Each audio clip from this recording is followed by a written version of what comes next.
you, Zoe. Thank you, Patricia. Thank you, everybody. I must say, I just love that little bit we just had with the breakout groups. I really wasn't sure it was going to work, but it did. It really did. And that is going to be a theme for tonight, that we can do this and we will do this. So it is such a pleasure to see all of you tonight. And thank you for asking me to say a few words to hopefully inspire more people to get more active. Because, you know, seeing so many committed activists and campaigners from right across East Sussex committed to electing Greens from Lewes and Wealden and beyond to the county council is just really exciting. And I guess I just wanted to start by maybe celebrating what you've already achieved across East Sussex, because I think marking success is a really important thing to do, and we don't do it often enough. And there are also some really important campaigns making a real difference for our communities that we should celebrate as well. So in Lewes, for example, Greens have taken action to get affordable and sustainable homes built, investing in solar and renewable energy, retrofitting housing stock, making council tax fairer, supporting the most vulnerable. And what I really appreciate is that you've done all of this cooperatively with Labour, Lib Dems and independent councillors. You've been really modelling that grown-up politics that is so hugely refreshing and really appeals to voters as well, I think. In Wealden, Greens have been challenging housing developments that aren't carbon neutral. They've been campaigning for divestment. You've been supporting things like community fridges. In Hastings, Greens are campaigning hard to get glyphosate banned from use along pavements and roadsides and green spaces. And in Rother, Greens have helped start conversations about the night skies, urging the government to tackle light pollution and the associated wasted energy.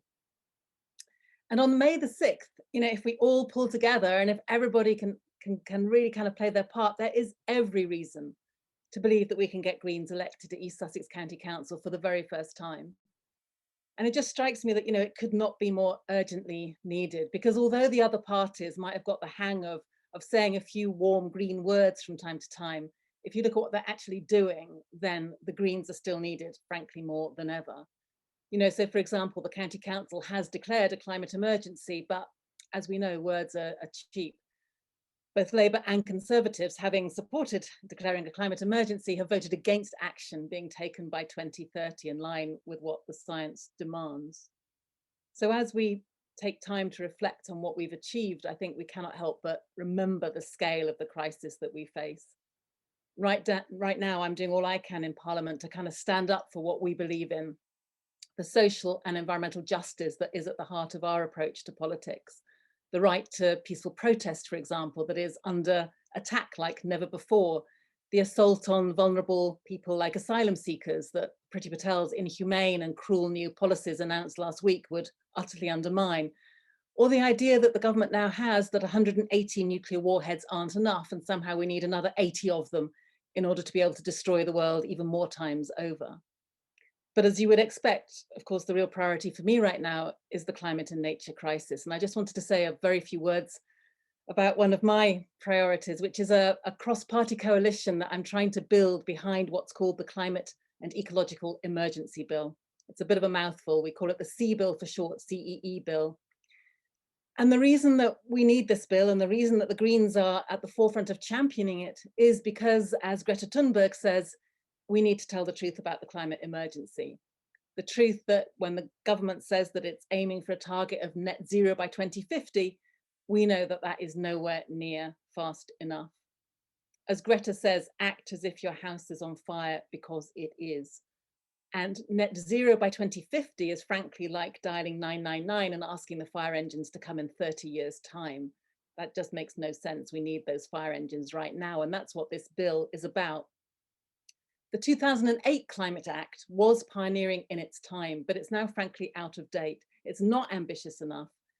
So with this new piece of legislation that I'm championing, it's about trying to keep global heating below 1.5 degrees. It's about taking responsibility for our imported emissions, not just our territorial ones. It's about including aviation and shipping emissions, because it's not good enough simply to say that it's too complicated to include those too. It's about recognizing our historic responsibility for cumulative emissions in the atmosphere, which means we have to cut much more quickly and more steeply than others. So equity is at the heart of this bill. It's about restoring nature as well as emissions reductions, and it envisages a citizens' assembly to feed in to politicians on the design of the kinds of policies that we need. Now, so far we've got 105 MPs from 8 political parties who are supporting it, but no Tories yet. That's the next battle. And there are quite a lot of councils that are supporting it. And one of the first things I should be doing when Greens are elected to East Sussex County Council will be to lobby you to pass a motion in support of the bill as well. But I tell that little story just because it is only the Greens that are in the forefront of following the science, that are genuinely saying that we need to act with the urgency and the scale of the crisis, that's what it demands. And I wanted to say a few words about the importance of having Greens in the room, even when we're not in a majority, even when perhaps there's just one or two of us, something that I know more about than I would wish to, really. And while I look at your campaign to win the first seats on East Sussex County Council, my mind goes back to when I was fighting to win the seat, the first Green seat on Oxfordshire County Council. This is admittedly going back quite a long time, so we're back in 1993 right now. But it was so important even to have one voice on that county council. And I remember so vividly, trying to make the case that Greens affect what gets talked about. We change the nature of the conversation, and we make sure that voices that otherwise wouldn't be heard do get heard. And even if we don't always win majorities, which we can't do until we are a majority, we can still make sure that we're standing up for what matters, standing up for the people that elect us. And one memory that I have is that one of the first debates I was involved in on Oxfordshire County Council was trying to keep a special school open. And I was very used to the votes going, 59 in favour and 1 against, and that was my little 1 against. I would come home, in the evenings feeling so depressed, and Richard, my husband, would quote Gandhi at me, which was very comforting, because Gandhi famously said that even if you're in a minority of one, the truth is still the truth, which is quite useful to hang on to. But on this particular night, I was standing up trying to represent the views of these parents who did not want this special school to close, who really valued it, and the young people valued it too. And so I stood up in the council chamber and I made the best speech I possibly could, saying why this school should stay open. And I failed. 69 in favour, 1 against. And so I went out and spoke to the parents afterwards, and I said, I am just so sorry that I have not managed to win this debate. And what was so extraordinary about the interchange that we then had was they were saying, of course you didn't. We knew you weren't going to. There wasn't a majority. But what mattered to us was that we had somebody on the floor of that council who was standing up for what needed to be said. That for them, it was about having those Green voices in the council chamber, saying what they wanted to hear said, and seeing that the other councillors had to respond to that. And that really taught me something that day, in a sense, about the importance of giving voice to people whose voices otherwise don't get heard. And I think I learned something else that night too, which is that change doesn't happen in a moment. It's made up of lots of small moments, and we may never know what role we played in the change that happens.